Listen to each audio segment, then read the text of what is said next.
Call this meeting of the Community Service and Public Safety Committee meeting to order. It's Monday, December 18th, 10 a.m. And if we can all rise to say the Pledge of the Allegiance. Pledge allegiance to the flag of the United States of America, and to the republic for which it stands, one nation, under God, indivisible, with liberty and justice for all. Thank you. All right. And can we get a motion to approve the minutes of November 13th, 2023? Second. All in favor? Aye. And I'd also just like to make a note that Councilwoman Patsy Bryson is joining us via Zoom, and we'd like to welcome her. And hope you're feeling a little bit better very soon, Patsy. But thank you for joining us. Okay. And are there any presentations or recognitions today? And are there any appearance by citizens? No, ma'am. And so we have new business. Consideration of a resolution adopting the Town of Hilton Head Island Beach. That word is beach parking fee schedule. And Josh Fever, the Deputy Town Manager, is here to make a presentation for us. Good morning. Good morning. Let's dive right in here. So what we wanted to accomplish today is we wanted to continue our discussion of implementing a beach parking management program.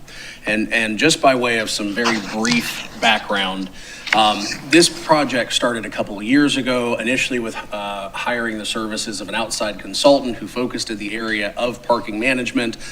They put together a comprehensive report for us that looked at a number of different areas and then ultimately recommended a path forward towards implementing more of a regulatory system for our beach parking areas. And so that's kind of the path that we have been on for the past couple of years. Most recently, there was an ordinance that MAC had drafted for us that basically set forth the outline of the backbone of the management program from a code and regulatory standpoint. What we have been asked to attach to that is some of the more specific program details that are going to deal with the questions that we're going to discuss today. And so there are essentially 4 different areas where we're going to need some policy direction from committee so that we can put that information together and then ultimately bring it before town council for final discussion and approval. The first question that we're going to discuss today is the adoption of an hourly rate for beach parking. And what we were asked to do as staff is a couple of things. One, we were asked to go gather data in terms of the existing demand on parking facilities. And so in the backup materials that were provided for today's meeting, we have some of that data that we were able to gather this past summer. We've used that data to help extrapolate a little bit because one of the other things we were asked to do is to provide what would be a break-even fee that could be charged where the beach parking program would ultimately support itself and would not need funding from other sources in which to pay for the expenses directly related to providing the program. So I'm going to go through today kind of what the underlying assumptions are that led us to this break-even rate. And then we're also going to discuss other options because ultimately at the end of the day, we can go low, we can go high, we can go somewhere in the middle, but we have a lot of flexibility in determining what rate we want to charge at what location and at what time of year. Those are all variables that we're fortunate enough that we can have flexibility in terms of distinguishing. The second part that we're going to discuss, and it's really kind of inherent within the first one, is the question about whether or not we want to establish a maximum daily rate. In terms of surveying a number of other jurisdictions and looking at kind of how they administer their parking programs, we found that a significant majority of them not only imposed an hourly rate, but they also imposed a capped daily rate. And so that's another question in terms of policy is, do we want to establish an hourly rate and a capped rate for any particular parking in any particular day? The third question was the implementation or providing for employee parking at the Coligny Beach Park. I can tell you that's been one of the biggest questions that has been discussed throughout this entire process is how are we going to address that? And so the data that we are going to discuss today is the data that we have gathered, which really tries to frame the scope of the situation. What we're looking at is we've surveyed the number of businesses that are located within a certain geographic radius of a fixed point, which in this case is the Coligny Beach Park. And then looking at, knowing this information, what options do we have available in terms of structuring some kind of provision to provide for employee parking? And again, in surveying other jurisdictions, we found that there's a couple of different ways that this can be addressed, but we also discovered that many of them don't specifically provide for employee parking. But we're going to highlight both of those as we go through it. And then lastly, we were asked to address the potential conflict between people utilizing Chaplin Park at various points in the year for recreational sports programming versus people that are using Chaplin Park primarily for purposes of beach access and beach parking. And so we're going to look at that as well, and we've got a couple of different options that we can propose for discussion purposes. And so again, our goal today is to get that information out, get it to you, allow you to start digesting it, answer any questions that you may have, with an idea that we're working towards hopefully being able to get policy direction on those 4 issues that we can then incorporate into a draft resolution that can be forwarded to council for their consideration, along with adoption of the parking management ordinance. All right, so let's dive in now in terms of beach parking rates. So as indicated in the staff memo, we were requested to develop a break-even rate. And what we've done is we've looked at this past year's expenses. So this is backwards looking figures, not forwards looking figures. And so in terms of the FY23 budget, a schedule was included that indicated kind of what each line item expense was for. And I've highlighted the one here at the bottom that says capital expense. It was just a little over $500,000, which was almost more than 50% of the total annual expense. The reason why I wanted to highlight that is because capital expenditures typically are one-time expenditures. Now, certainly I think we're going to have some level of capital investment going forward in terms of replacement or improvement, but that figure should substantially decrease as we move forward into future years because those one-time expenses will have been incurred, the technology, the equipment will have been installed, and we'll be able to use it. What I suspect, however, is that as that capital expense goes down, our future labor and operating expenses are likely to go up because as this program gets implemented, it's going to become more focused on enforcement of those regulations rather than building out the program itself. And so we can't tell you today what that number is going to be. We're going to have to kind of feel that out as the program goes forward. But if we establish a process of coming back, periodically, say annually, we can look back at what the prior year's expenses were, and then we can peg the proposed beach parking rates to what those expenses were and have the program pay for itself. As another option, we've included what came from the Walker report, which was a recommendation that based upon market rates, what their recommendations were. And this looks kind of primarily at seasonal rates, that the higher the demand, the more that you can charge for parking. The lower demand, the lower the rate that you would charge for parking. I've included this in there just as, again, a reminder as to the flexibility that we have within this program, that if we want to adjust the parking rates for specific areas, for specific times of year, we have the flexibility to do that. So as we go forward, if there's changes that you want to see made one way or the other with regards to either location, the rate that's charged, or the season or timing that it's charged, know that we can incorporate that in there if there's support from the committee to do that.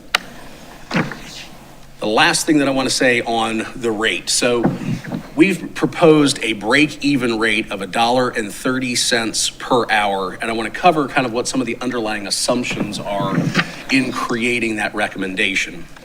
So as you can see in this chart, we look at the total number of paid parking spaces, and this just looks at the town's beach lots that are designated in the ordinance. And through those beach lots, there's 1,062 parking spaces. And so then if we assume a certain percentage of utilization for a particular time of year, that is what then derives the total amount of revenue that is projected to be collected for any given time of year. Mr. Brown pointed out that, one of the future questions that we're going to talk about is the timing for Chaplain Park. And if the committee recommends not implementing paid parking during the time that recreational sports are being provided, that would have an impact on these assumptions. And so presumably your revenue collections would go down, although we've also thought that if the parking is completely utilized for the recreational sports, that may drive beachgoers to go to another park at which they would pay the fee, and it may be an offset. But again, we don't know. So if we're looking back, we can tell what that number was for any given year and then adjust rates going forward from there. Or we can try to take an educated guess based upon what we think is the most likely outcome. But I wanted to make sure that you understood what the underlying assumptions were where this $1.30 per hour figure was generated. Do we have an idea of what that chaplains during sports season, what those numbers? And not that we have a count that we can say. But any type of guesstimate? From observational experiences on the weekends during the recreational season, you cannot find a parking spot if you're trying to attend a soccer game, especially if you get there late. And so just based upon that information, we think that during the week, there wouldn't be much of a conflict. There should be plenty of parking for all. On the weekends, there tends to be no available parking, at least not in close access to the beach access. And is that conflict because of sports and beachgoers at that time of year? Yes. Okay. We think the majority of it during that time are the sports people, but it is also certainly a mix of people who are going to the beach as well. Okay. All right. So I don't know if we want to take all of these up or if we just want to take them up subject by subject, but that's the data that we've been able to gather in terms of providing options for the committee to discuss as far as establishing a parking rate. Let me ask the committee how they feel. Would y'all like to take them piece by piece or wait to hear the entire presentation and then go back? What is your preference? Steve, do you have one? No. Patsy, how do you feel about that? I do have some questions about the rate and About this information segment? about FAR, so Okay. I think I'd like to take it one by one. Okay, and Alex? I'm different because my comments sort of make all of them relative. Okay, but if we need to take them one by one, that's fine. I'm okay Okay. with it. Well, let's let Patsy jump in with her questions so that we can kind of nail them while it's all fresh in everyone's mind. Patsy? Yeah, Okay. sure. Thank you, Josh? Madam. Thank you, Madam Chair. Yes, so I think looking at it from a policy viewpoint, I think our decision is, are we trying to generate a rate to pay for the operational cost? Or are we trying to somehow redirect parking or somehow protect the beach from overparking? And also, are we trying to minimize the impact on surrounding neighborhoods due to beach parking? So I think we have to, first of all, decide what's the purpose of having parking rates. The break even, seems fine to me. I did have a question about that one-time capital expense, and I thank Mr. Gruber for explaining the analysis there, because I was wondering how long you're amortizing that one-time capital expense. But it sounds as though you're recommending the $1.30 rate per hour for possible ongoing future expenses, recognizing at the same time that we can adjust the rate on a going forward basis. So I just wondered about that one-time capital expense and why that was included in the rate analysis. And then the other related question is, there was a question about whether or not, and maybe this is the next question, and I apologize for that, and that is, what would be the maximum daily rate? And I did not see a recommendation for maximum daily rate. I thought I had at one time, but I looked back through the materials and couldn't notice it. So maybe that's the next question. If so, I apologize for asking it right now. But I think our committee needs to talk about what are we trying to accomplish with this? And then what to do about the capital expense being included in establishing the recommended rate.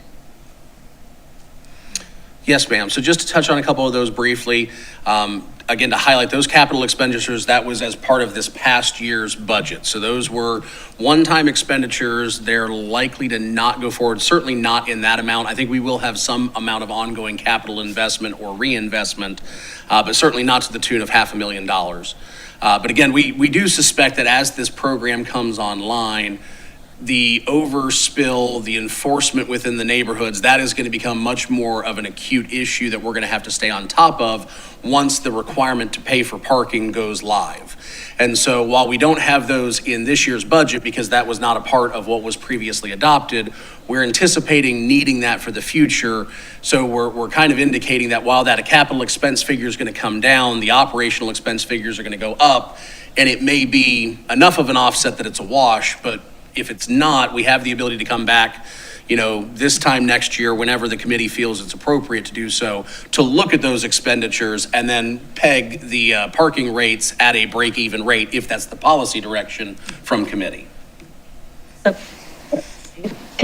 Madam Chair, just a couple of other things. I guess the other questions for the committee are, do we want to establish different rates for different locations and for different times of the year versus an overall rate all year round for every location? So, Thank you, Patsy. And I don't know the answer to that one. Okay, thank you. Steve has a follow-up question. Yeah, in terms of the $1.30, my own feeling is essentially that we should recover all expenses here, and that to me includes depreciation to the extent we have capital expenditures. That's non-cash flow items that I think we need to include in here as well. Let me shift to a different aspect. That is, who's paying these parking fees? They're not residents. They're not renters who are here for 184 days. They're people from just across the border who are coming here, if my understanding is correct. There's a fair number of day trippers, many of whom do not contribute otherwise to the economy of the island. So I think I would like to have that taken into consideration when we set this fee. Yes, sir. And I think we might have some data on the license plates, the states of where people were coming from. I know at one point in time, PCI had talked about the ability to do that without getting into any kind of identifying information, but just understanding where are people kind of coming from based upon their license plates. And if I recall correctly, there is certainly a fair amount of people who live within this region and are coming there for the day, for the weekend, what have you. I think there's also a fair amount of people who are coming and occupying short-term rentals that are located on the island, but that aren't located within walking distance to the beach itself. And so those places also are utilizing the beach parking for access purposes. So I think I don't know that I want to say it's a 50-50 ratio, but I think it's a good mix of both in terms of who is occupying these spaces. But also to your point, if you've obtained a resident beach parking pass, you will not be paying for parking because you're exempt once you have that pass. So we presume that it's not residents who are paying for it because they would have otherwise gotten the parking pass. Okay. Have anything at this point? I'd rather wait for You do, okay. Okay, if you change your mind, feel free to jump in. Okay. So I have a quick question for you. Yes, ma'am. In these listed expected anticipated fees, I would actually like to see some of the costs with regard to anticipated depreciation. I think Steve makes an excellent point there, so that's built in. Okay. Additionally, I would ask Mark Allen, in terms of anticipated budget creation for this coming year, what it is that public safety might need with regard to additional code enforcement to help to monitor and to enforce these rules so that, to Patsy's point, neighborhoods aren't impacted. So those are at least two additional costs that I would like to see. And then the last one that I've been talking about since we started this conversation is, and you brought it up, with regard to the who, Highland residents who have bought a beach pass, they're used to doing that. So they have their places secured. Nothing really too much changes for them. But many of us haven't bought a beach pass ever in our lives. And so now we will be forced to have to buy a beach pass. In my mind, I would like to see the costs covered to be those for the residents, so that those expenses, even if it's minimal, I understand it, but I still think this is something that could help alleviate an expense for island residents who have to tolerate not being able to find parking spots on the island when we want to go somewhere. So I would see that as a cost as well. Certainly. To be covered. And I would say if there's consensus amongst the committee, we could incorporate that within the resolution as well, that in terms of establishing a paid parking rate for beach parking, we can also establish what the parking pass rate would be, because a resolution would allow us to do that. So if there's consensus, we can certainly incorporate that. Okay, so those are my points. One little question. If I get there as a visitor at 5 a.m., free? Yes, well, yes, you would, because we wouldn't have staff there to enforce the actual paid parking until later on in the day. However, some of the parks will have gate-controlled access. And so, in theory, you wouldn't be able to access the property at that time until it becomes open to public use. And so, going forward, I think we'll have several who will likely have that in place, primarily not so much to enforce people trying to come early in the morning, but more importantly, to enforce people staying late at night. We've heard, particularly at least in the terms of the Caligny Beach lot, that if people stay late at night, there tends to be a lot of noise, some issues going on with vehicles and stuff like that. And so one of the things that we looked at is, could we manage the access to those lots better to make sure that we're addressing those concerns? One of the questions that I believe will still be coming before us is to discuss hours of the various parks. And I assume with that, which of those parks will have gates? And I would say that the same comment that you made with regard to Caligny is certainly true with parks like Dreesen, and I'm sure others across the island. So the conversation is probably soon to come so that we can incorporate the two Some of it them makes together. sense, some it doesn't. An example, the Alder Beach Lane access, that's actually a shared access with a private development, and so we're not going to be able to install a gate there. But to your point, at Dreesen, it's one way in, one way out. Certainly makes sense that could be an area that we could control from a gate access Right. standpoint. Which, in fairness, that's one that's always had a gate and expected to have a gate as by agreement, so, okay. Any other questions on this topic? Patsy, are you good? Yes, I'm good for now. Thank you, ma'am. Okay. All right. Josh, So we'll go on, and Patsy did bring this up in her initial comments. So this is the discussion of establishing a daily rate. So not only do we want to look at establishing an hourly rate, but do we also want to put a cap on that? And there's policy pros and cons depending upon what you're trying to accomplish. What we wanted to provide is kind of a snapshot of other communities and how they approach this, so that if you want to understand what other jurisdictions are doing, this chart right here will hopefully show you kind of how they've structured that. And again, I would say by and large, a lot of it is geared towards the high season and geared towards weekend parking. That's when you pay the most, that's when the caps are the highest, just to kind of capture the demand that is typically present during those times of years as compared to others. any comments on this piece? Steve? Can I park my car there for 3 days? No, sir. So based upon the existing language that's in place, we do not allow for overnight parking. So you'll tow or fine or something? In theory, yes, you could be ticketed or you could be towed. I think that's an important question because I have heard directly and indirectly of folks with short-term rentals, for instance, or even family homes without adequate parking when families come, that their intention would be to use a parking spot in a park. And so some of those parks that might be used are ones that gates won't work at. So some of those questions, how we enforce that, back to, why incorporating code enforcement, et cetera, is important. Patsy, did you have anything on that?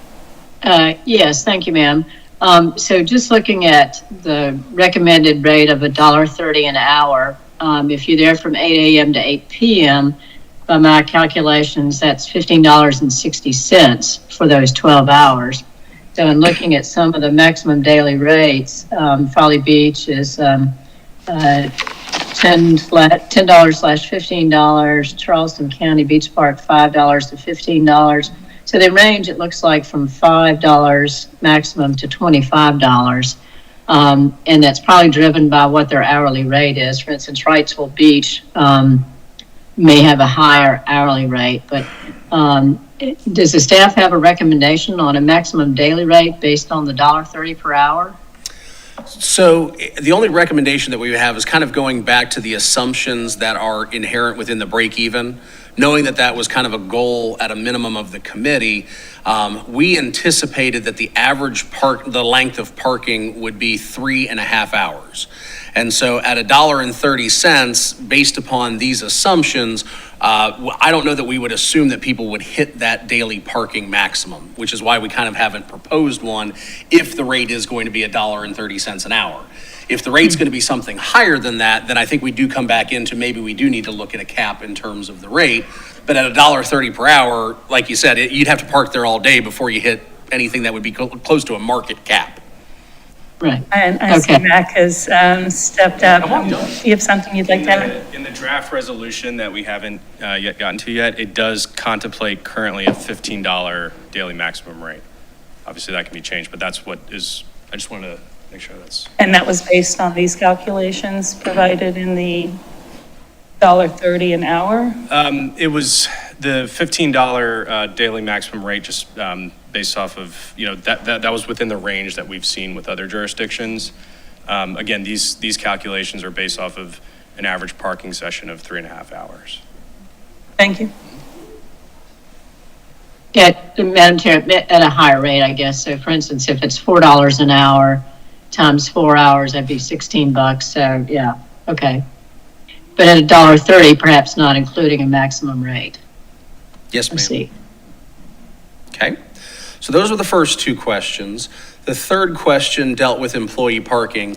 And as indicated in the staff memo, what we did to try to frame this discussion is to try and understand what is the scope of the issue that we may be dealing with. And so in looking at all of our beach parks, there's only one that really has any kind of concerns with adjoining or adjacent commercial property, and that's Coligny Beach Park. So we focused on that area, and what we did was we used E911 data and business license data to survey the number of businesses that are identified within 100 yards or 300 feet of the geographic center of Coligny Beach Park.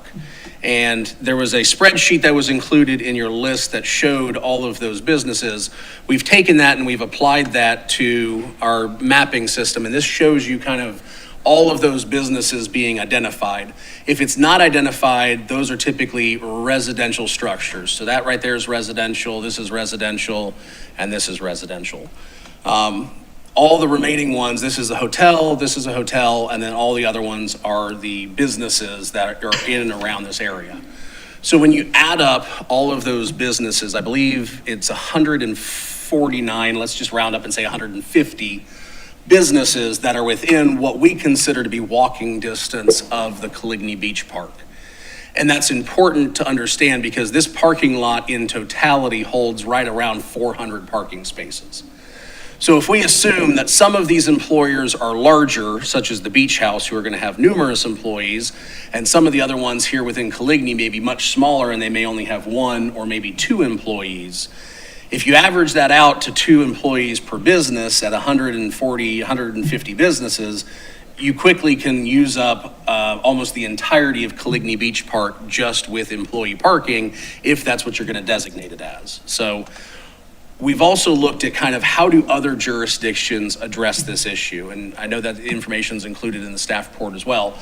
By and large, many jurisdictions do not provide for it separately. It is just, here's what the parking rate is regardless of who you are. If you're going to park there, here's the rate that you pay. For those jurisdictions that did treat employee parking differently, we kind of saw it go in one of two directions. One direction was to charge for a parking pass, and that charge was significantly less than what the market rate would be, but it was a monthly rate, and then the parking spaces that were authorized for them were not what I would call the premier spaces, they were the secondary spaces. So, Myrtle Beach is the one that kind of really comes to mind for me first and foremost. They say that the first row of parking is for visitors and tourists. It's the second and third rows that they make available for employee parking at that discounted monthly rate. The other way that we saw it addressed is to take specific geographic area and set aside a fixed number of parking spaces and just designate that as restricted to employee parking. And that was then opened up on a first come, first served basis for whomever qualified to park in that area. So those were kind of the two ways that we saw this issue being addressed. And so again, that's going to be a policy direction from this committee, and we wanted to make sure that you kind of had some of the underlying data to help formulate what that policy should or should not be. That's a big one. All right. Anyone want to jump in on this? Steve? In my mind, related to employee parking is customer parking. If I'm a beach goer and I see the posted rate for beach parking, I'm gonna go and park in the customer spaces. And I know you've had conversations with the employers. How have those been going? So they've been about the same for a while now, because here's the conflict. We know that when we start charging for parking, we're going to need more enforcement assets because we are going to have to try to prevent the spillover effect. The issue that we have, and I'm just going to use Coligny as the example, is the same one that we have for a lot of other places. Unless you have a manned access that is specifically asking everybody coming into the parking lot, what is your purpose for being here today? There's no way to know if somebody's pulling in, if they're planning on going to a shop or they're planning on walking to the beach. And so that becomes the issue, is how do you determine the intent? Now, one of the ways that has been proposed to address this is Coligny could decide to charge for parking itself, but then have its business owners provide basically a validation ticket to validate the parking, which means that the person wouldn't have to pay so long as they've gone in and shopped at one of the shops in the parking lot. So there are options there. I can't tell you that there's a great solution because, again, it goes back to knowing the intent of the person going in there.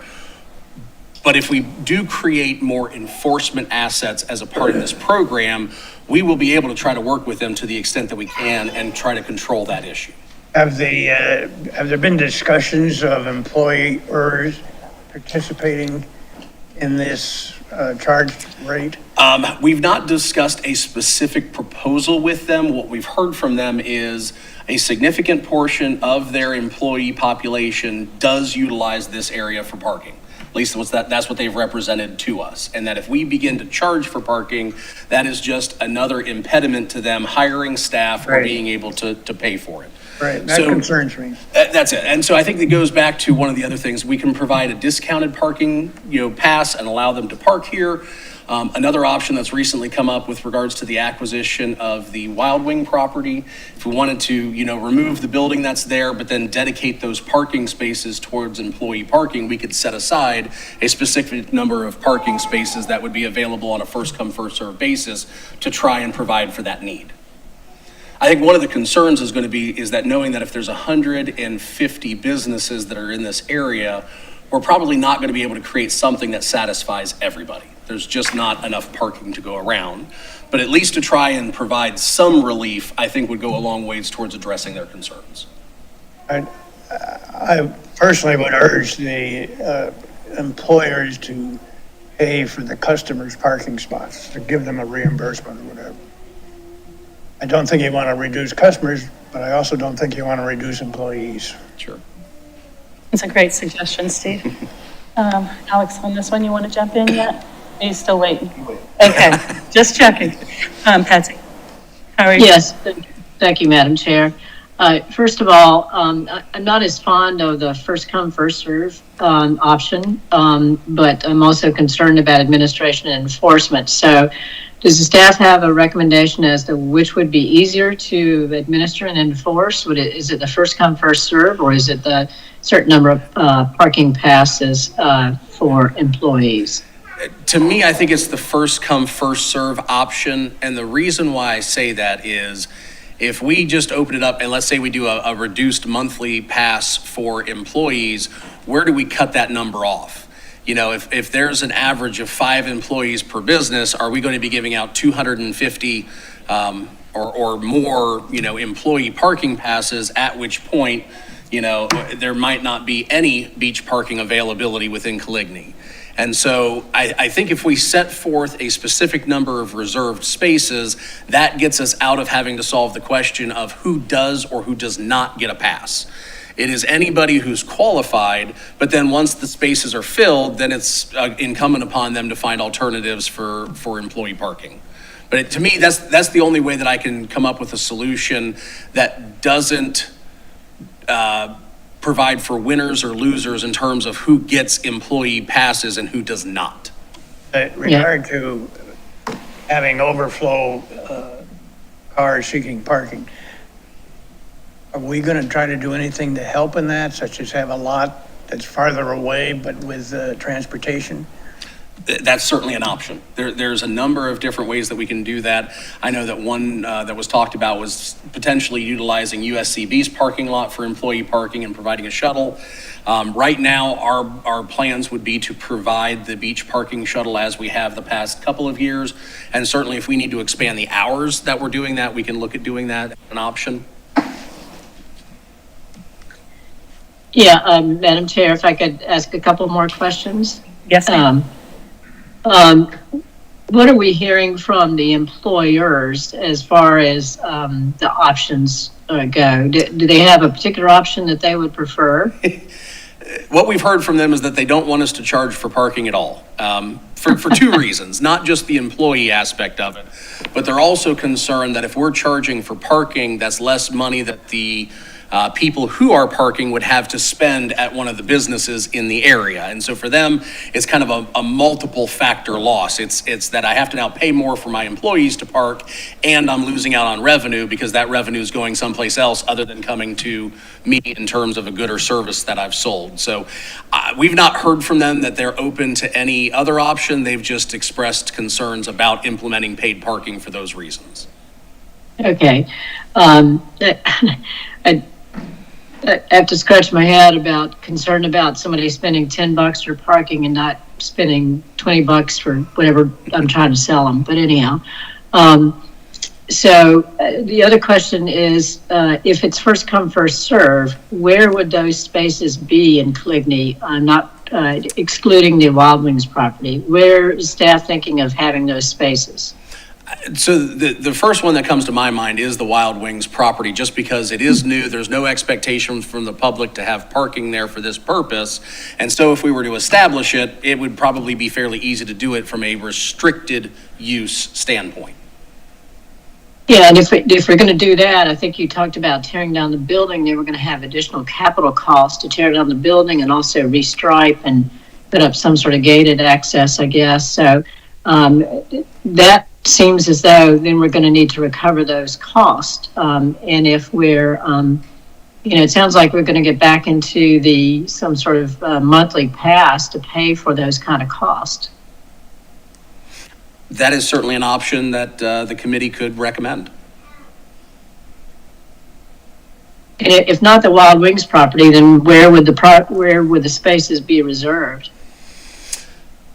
That would be a great question. I don't know that we have another property that we can present to you today, but it's certainly something we could go back and look at. I know the other one that was mentioned, and again, we'd have to do a little bit more digging in this, is to use USCB's lot. Now, that would presumably just be on the weekends because during the weekday, they're using it for their own purposes. But on Saturdays and Sundays, that could be available, at least some portion of it, for employee parking as well, if we're able to structure an agreement with them to allow for that.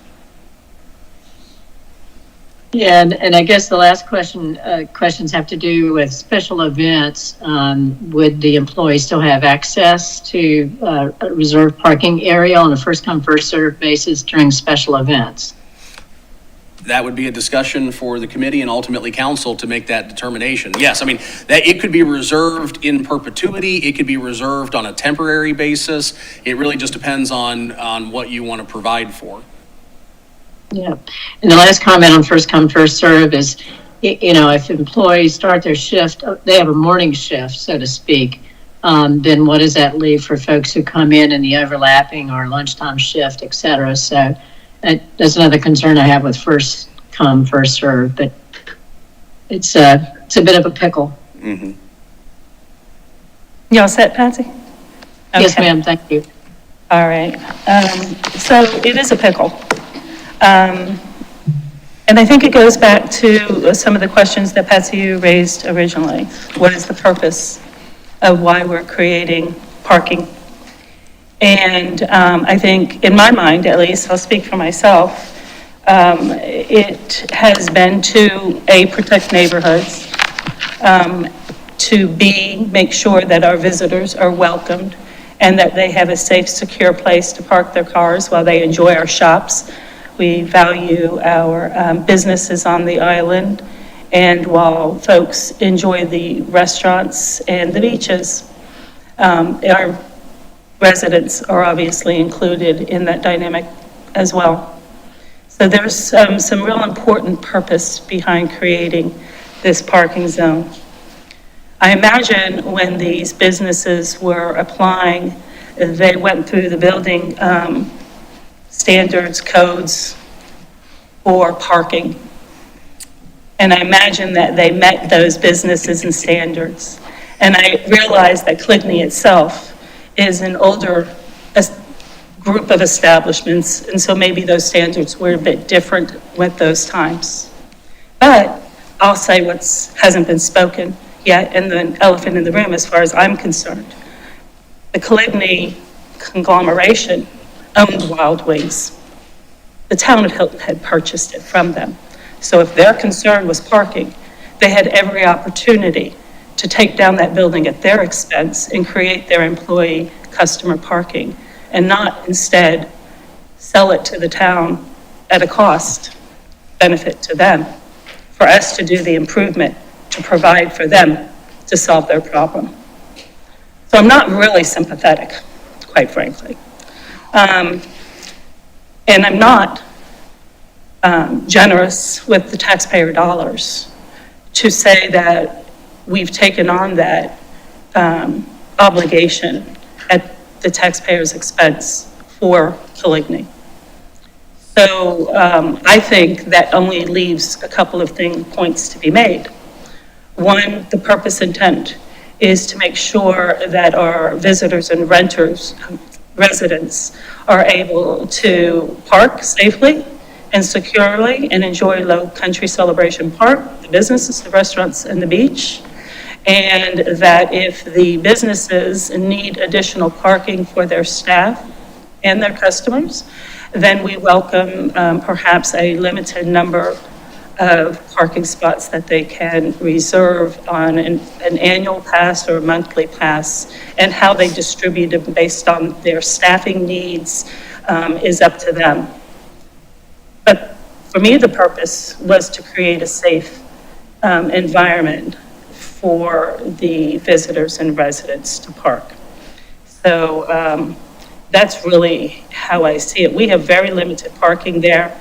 If we open up Wild Wings, I imagine that we open that up to the benefit of the residents and our visitors who are here to spend the money, so that all of these businesses can stay in business and create the ATAX money that feeds back into the quality of life that we enjoy here. The USCB shuttle is a great idea. We've talked about that in the past, and I think we need to keep in mind that we're very hopeful, prayerful, that USCB is now going to be able to generate some more students on that campus, and so parking there might become difficult too. All the while, making sure that we've protected the surrounding neighborhoods so that folks don't start parking on no parking streets and in people's driveways and wreaking havoc. That I'm more concerned about than the Wild Wings being used for businesses. So I'm not sure if I have offended everyone at this point, but it certainly was something that I think needed to be said with regard to parking and observations with businesses. Thanks. If I had my druthers, I'd rather that customers and employees do not pay for parking. That employees may, as a consequence of that, have to park far away and take a shuttle. If they don't like that, which I assume many of them will not, they can pay to park close. Okay. That's my druthers. All right. Well, ultimately, again, we're not expecting any kind of consensus today. I think our goal today was to tee up this discussion. But ultimately, in the next coming months, we will need a direction from the committee that we can then take to council and get ultimate approval on to implement as part of the program. All right. So, Madam Chair, I think there's a fourth issue that we haven't talked about yet, and that is Chaplain Park and the recreational leagues. I'm sorry, Patsy, that didn't come out clear. Can you repeat that, please? Sure. I think there was a fourth question that we have before us, and that is Chaplain Park and the recreational league. That's the next one. That's it. And I'll move to that one in just a second, but I do want to take an opportunity and check, because if there is consensus amongst the committee, we do want to strike while the iron's hot, and we can then go ahead and kind of lock that in and then focus our time and attention on the other issues if there's not consensus. So knowing what Mr. Alford said in terms of position, Ms. Becker, what you've indicated in terms of your thoughts, I don't know if the rest of the committee would agree with that, disagree with that, but wanted to check just in case there is consensus on that issue at this point in time. I will ask if there's a strong feeling. I'm reluctant to do it at this moment because I know that Councilman Brown is waiting till the end. But if you have something with regard to this particular question. I'm more than happy to Okay. express my position on the employee shuttle parking when we wrap up, okay? Yes, sir. All right. So let's get to the fourth question and we'll revisit Absolutely. where we're going. All right. So then the last consideration was this potential conflict of uses, particularly at Chaplain Park. And so in looking at this situation, we've come up with a couple of different options that the committee could consider from a policy standpoint. So the first would be that we would just essentially not provide for paid parking at this location while there is active recreational programming going on. And we know that it's relatively fixed to occur anywhere outside of Memorial Day to Labor Day. In talking with Frank, that's really kind of the bookends of their season in terms of starting at Labor Day and ending at Memorial Day. So knowing that information, we would then set forth a parking fee schedule accordingly for those times that don't include recreational programming. The other option, and this is not the option that we're recommending, but it's an option that is available if wanted to be pursued, is that as part of the registration process for the sports programming, we could gather information about license plates for households, and we would have to determine the number and a number of other things. But essentially what we could do is gather that information, and knowing the technology that the parking management program has in place, they could use that to essentially create a dedicated pass for sports and recreational parking associated with that programming. And so if that's the case, we would implement paid parking year round, but those who have registered through the recreational program could have a certain number of license plates exempted, in addition to not being able to park if you had a resident beach parking pass as well. But again, that's not the option that we're recommending. It's just identifying that it is an option that could be explored. I'm going to jump in first, if no one minds this time, only because my concern about, if possible, building in an opportunity for residents to have parking passes with no cost would alleviate this issue, correct? Because then all residents would have a parking pass. So regardless of if it was Memorial Day to Labor Day, or if it was 12 months of the year, they would have ample opportunity for parking, correct? The issues that we could get into with that are people who are not residents who would come for that purpose and that programming. But again, So you have a visiting sports teams, you have grandparents, you have all of Yes, those who come who park as well. So is there a question on how to resolve that portion of the bigger picture? So again, that would probably go more towards option 2, which is gathering registered license plates as part of that program. Otherwise, I think what we do But is. you wouldn't have those registered license plate if it was a visiting team. Correct. So Well,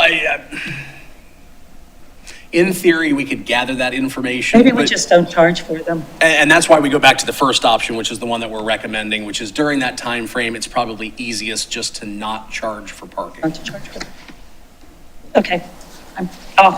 Sorry, I don't usually jump in first, but because it collided with my other priority, I wanted to ask. I know. Steve? Do you have anything on this one? No, I just like your last suggestion of no fee during athletic season. Patsy? Yes, I agree. That was the option I had chosen in the staff report. Opportunity? If- We're waiting? This is the last We're question. rounding, we're I don't rounding mind, around, I yeah. I can jump in now if that's okay with you. Yes, I would love for you. So, I'll make it easy for you. I agree with the suggestion of not charging during the season as well. Yes, sir. When we back up and sort of look at this as to the why, we're doing this to sort of control demand, right? And we know that particularly in this area, we have a supply issue, okay? So, backing up as far as how we are determining the cost or the rate, so to speak. I think we need to sort of develop a 2024 budget that would include a lot of what has been discussed here today as far as some of the operational expenses that are going to come along with it. Okay. Okay? I agree with the aggressive approach of wanting to break even, but I want to break even with some of the other stuff that we've suggested here as well, okay, which may mean a higher rate. Yes, sir. If I'm doing some rough calculations in my head, okay? And I would then make the assumption that if there's a higher rate associated, then we definitely need to have a cap on that rate, Yes, all sir. right? That same realm of thinking, I'd like for us to get out of the box on this one, okay? I agree with Councilwoman Becker as far as free for residents, no matter, right? But there's a cost that comes along with that as well. So we will then have to process, more than likely, a lot more registrations than we are currently, Yes, right? Okay, so that's another piece that I think needs to be included in this budgetary, itemized look at this. As far as the employee situation is concerned, I view that very close to how we're viewing the residents. Look at this quadrant, it is a economic driver, no question about that. And here we are now adding another revenue stream, so to speak, in that quadrant. What we don't want to have happen is that revenue stream sort of offset some potential increases in business license, the property taxes that business owners pay, and that sort of thing. So to me, this idea of availing more supply off-site is one that we need to consider in our budgetary discussion as well. I like the employee shuttle idea. I think that's out of the box. Yes, USCB uses their parking lot during the week, but when I ride by there during the week, there's not a whole lot of spaces being used in as well, right? Yes, sir. So I think there's some opportunity there, but then you have to consider the cost of the shuttle. And if you're going to do this and do this right, you have to have more frequent stops, okay? In order to cover those shift changes that Councilman Bryson has Yes. described, okay? So that's a piece that at the moment is not in that budget that I think needs to be there for us to consider a rate and also consider if that's the direction that we would like to go. I'm not gonna really get into the wild wings, but I think that's potentially an opportunity, but we're looking at 2024. I'm not quite sure that we can have Wild Wings ready to be a part of this operation by 2024, right? So to me, that's sort of down the road. We can look at the rates as to how we accomplish that at that point. I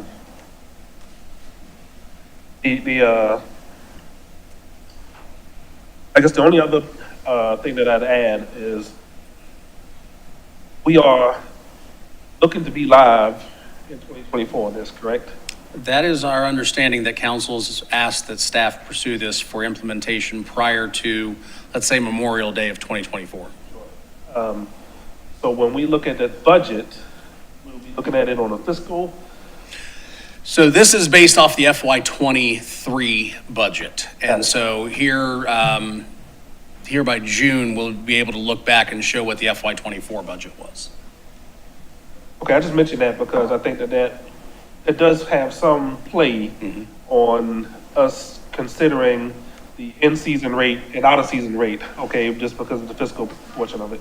So those are my comments. I'm in support of the program, okay? I will say that at one point I was sort of pushing back on it because we didn't have the details, didn't have the history that we're talking about now, although we still have some gaps because we don't have the devices in place to answer some of the questions that we need answered to establish the rate, but I think we're getting there, right? So for me, I guess the two real big themes are, yes, the residents don't need to suffer because of this. I think that helps in Chaplin as well. And the businesses don't need to suffer because of this, because we're trying to control demand. So those are my comments, hopefully wrapped up in a way that. Yes, sir. The one thing in response that I would point to in that, because I think we're going to come back at the next meeting and have a little bit more in-depth discussion about what that rate should be. We've kind of projected here that based upon various dollar amounts, kind of what the projected revenue would be. And then obviously it's based upon the same underlying assumptions about the availability of parking spaces, the length of time, and then the amount of the lot that's used to kind of come to those responses. But I say that for illustrative purposes, that if we're going to look at something that's beyond $1.30 to account for some of those other projected expenses that we're going to have coming up next year, this kind of gives you an idea of what that may look like. Sure. And you bring a good point there, Josh. When you look at Chaplin, for an example, and this schedule, because of the amount of parking spaces in Chaplin, it tends to account for a lot more of the revenue. Yes, sir. And if we're saying we're going to block that off for a certain period of time, well, that's an adjustment that definitely have to be made as far as what that rate is going to be. Yes, sir. It's probably going to be higher. Yeah, if the policy direction, and at this point, I would say based upon the feedback that I've heard today, the option one, which is not charging there during the athletic season, seems to have consensus. So we're going to take and lock that in. That way it's one less thing to discuss at the next meeting. But that means that we would need to adjust these numbers and then adjust that rate for the break even. So I think that we can agree that, and correct me if I'm wrong, that yes, you do have a consensus and that not charging at Chaplin during those winter months is something we've agreed on. So good for that. And I think we've also agreed, and thank you, Alex, for your thoughts, that there are a number of different areas in terms of that expense that we need to go back and incorporate an estimate so that we have a better idea of the bigger number. Yeah, Okay. I think it's $1.30 plus depreciation, plus some of the costs that Alex and others have mentioned. Yeah. Yes, sir. We'll prepare kind of an outlined breakdown of the budget schedule. We'll include depreciation for the assets. And then we'll also look at what the increased cost would be to expand the park and ride system at USCB. Because right now, we do only provide that on the weekend. I think it's Friday, Saturday, Sunday. And so if we're going to do it all throughout the week, we would have to add additional routes and trips, which we can certainly do, but we need to incorporate that from an expense standpoint. And so when you're doing that, you see what the different cost is, 7 days a week versus expanded on the weekends and what those 5 days Yes, ma'am. would be, and then additional code enforcement as well. And taking out the resident parking passes, as well as whatever was calculated in here in terms of revenue that would have been otherwise generated by those residents using those parks. So whatever that number might be, I don't know who's doing these guesses, but I'm glad it's not me, but we have great financial minds around here. So anything else, Steve, with regard to that from your head? Well, one other thing is the maximum. Yes, $15 accords with roughly 12 hours at an hourly rate. at an hourly rate of $1.30. At $1.30. Yeah, I would tell you we're, So that we could say, yeah, I like 15, but yeah. come back with a rate higher than 130, it may be 20. Well, that's it. So I think we're definitely going to have to adjust the $1.30 to take into account not charging at Chaplin. That's just going to, automatically adjust that schedule. And then to include those additional costs, if we're going to recover the revenue that was otherwise generated from the resident parking pass, increase the additional parking revenue that we would not recognize, because when you take away that charge, we would expand presumably the number of residents who would apply for a pass. And then if you include some of the proposed capital expenses and operational increases, that's going to drive a whole new budget, which we would then try to back into with a new hourly figure. And it's probably going to be somewhere upwards of $2 an hour, or maybe a little bit more than that. But we'll prepare a schedule that kind of shows that and bring it back to you at the next meeting. I think a question that goes along with those resident passes is that, do we use our definition of a resident? So that's why I included that in this resolution that was adopted, here we go, 2022-05. That set forth the definition of who qualifies as a resident. So I wanted to make sure that was in there as a reminder about, we have defined that person and here's how we define it. Okay.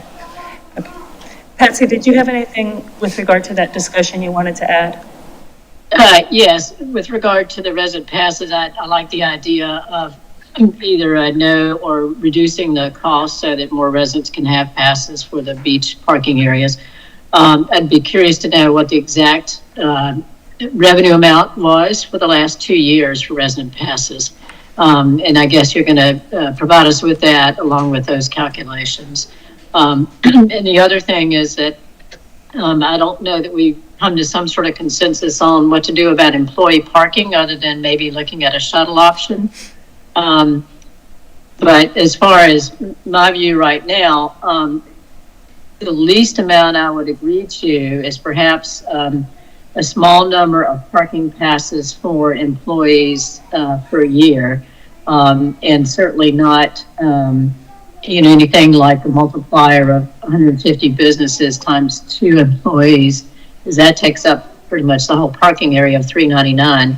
But, a 10% of $3.99 would be, 40 spaces. So I might look at maybe 25 parking passes for employees within our existing parking area of $3.99.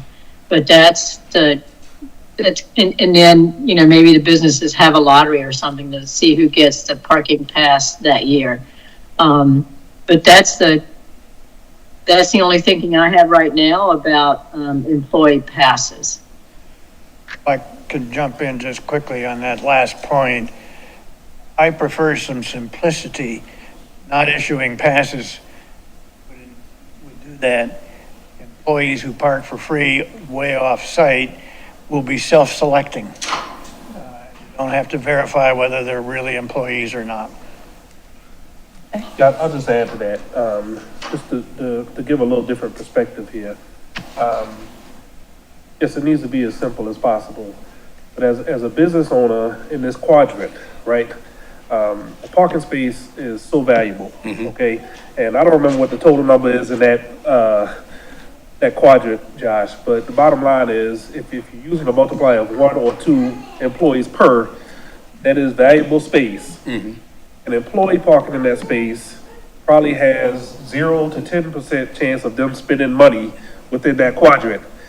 If a customer or beachgoer parks in that space, you probably got a 50-50 chance that they're going to spend money in that quadrant, right? So, But there may not be an employee to serve them. there you go. There you go. But I think your point's well taken. I think that you can look at it that way. It's much more positive impact on the businesses. Let us do this. Good We'll, job. we'll work to see if we can identify a fixed number of spaces at USCB that they would feel comfortable with if we went to a 7-day a week. And then we can also get the information from Palmetto Breeze, who provides the shuttle service, just on because we pay them on an hourly basis. So we can provide you that information to say if we go from X number of hours a week, a month to this number of hours, this is what the cost would be. And I think in terms of Patsy's idea, I like that. And I think we are developing a consensus with regard to off-site employee parking such that we can arrange it and assist with the already existing shuttle, but just expand it. But to Patsy's point with regard to, those passes, I wouldn't want to go down that road without having a survey from each one of the employers there, with regard to how many employees and what their schedule are, which makes it not simple. And this that's developing as a consensus is simple. So, I like that idea. If we can put that down. I think we're working on something with regard to the maximum amount, even the hourly amount. I think that's got to wait until we get more data from you. And where else are we looking for answers today with regard to what consensus we can bring to you, help you guys out? I mean, those were the 4 questions. We've gotten a solid answer to, I think, one of the 4 questions. The others are somewhat intertwined with each other because the budget is a response to the service that we provide with the employees, and then the break-even rate is a response to the budget. And so I think we'll have to get some additional information and bring it back to you before we kind of narrow in on those, the answers to those other 3 questions. And how does that look for timing for you in terms of our goal of being ready for this season? You know, if we can bring something back to you in January and have some solid input coming out of the committee to council, that means we would be in place to adopt the ordinance and then the resolution in March, which would then give us time to implement it prior to the start of the busy season. And you're comfortable with that timeframe? Yes, ma'am. If the committee is willing to move the policy questions out at the next meeting in January. Okay.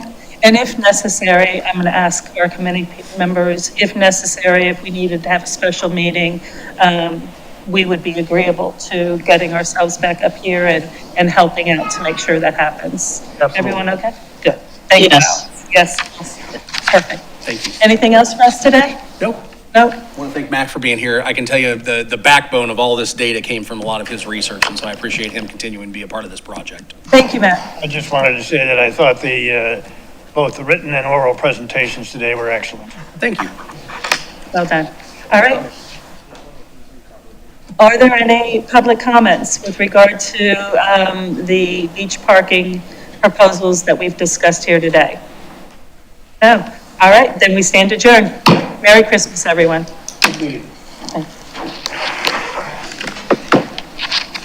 All right.